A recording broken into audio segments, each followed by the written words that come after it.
NTM news. ఉమ్మడి మెదక్ జిల్లా incharge Bhagyarao. పిఠాపురంలో పవన్ కళ్యాణ్ ఎమ్మెల్యేగా గెలిచినందుకు జోగిపేట యువకులు బైక్ ర్యాలీ చేయడం జరిగింది. అలాగే చుట్టుపక్కల గ్రామాల్లో పవన్ కళ్యాణ్ ఫ్లెక్సీలతో ఆందోళ్ మండల్లో ర్యాలీతో సంబరాలు జరపడం జరిగింది. 21 స్థానాలకు 21 స్థానాలు గెలుపొందినందుకు జోగిపేట యువకులు పవన్ కళ్యాణ్ పార్టీని ఆందోళన కూడా స్థాపించాలని కోరారు. జోగిపేటలో క్లాక్ టవర్ దగ్గరకి పాలాభిషేకం చేశారు. శివ వెంకట్ అంజి తదితర యువకులు పాల్గొన్నారు. ర్యాలీ విజయవంతంగా సక్సెస్ఫుల్గా జరిగింది.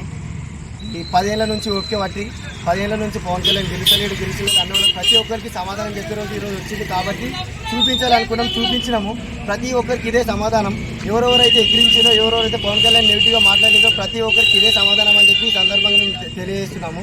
ప్లస్ వైఎస్ జగన్ ఎన్ని మాటలు అన్నాడో పవన్ కళ్యాణ్ని, ఆయన ఎన్ని మాటలు అన్నాడో అన్ని మాటలకు ఒకటే ఒక సమాధానం. పిఠాపూర్ ఎమ్మెల్యే కాన్స్టిట్యూన్సీ మొత్తం మూల పవన్ కళ్యాణ్ గెలిచి చూపించిండు. భారీ మెజారిటీతో గెలవడం వల్ల ఈరోజు పిఠాపురంలో పవన్ కళ్యాణ్ అభిమానులు భారీ ఎత్తున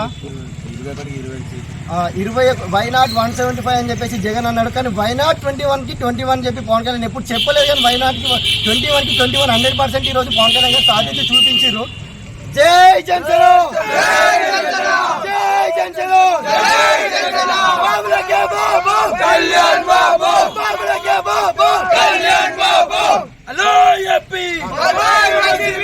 త్వరలోనే పవన్ కళ్యాణ్ గారు తెలంగాణలో కూడా పార్టీ స్థాపించి మా ఆందోళన మండల కాన్స్టిట్యూన్సీ నుంచి కూడా ఎమ్మెల్యేగా పోటీ చేయగలరని మనస్ఫూర్తిగా కోరుకుంటున్నాము. జై హింద్.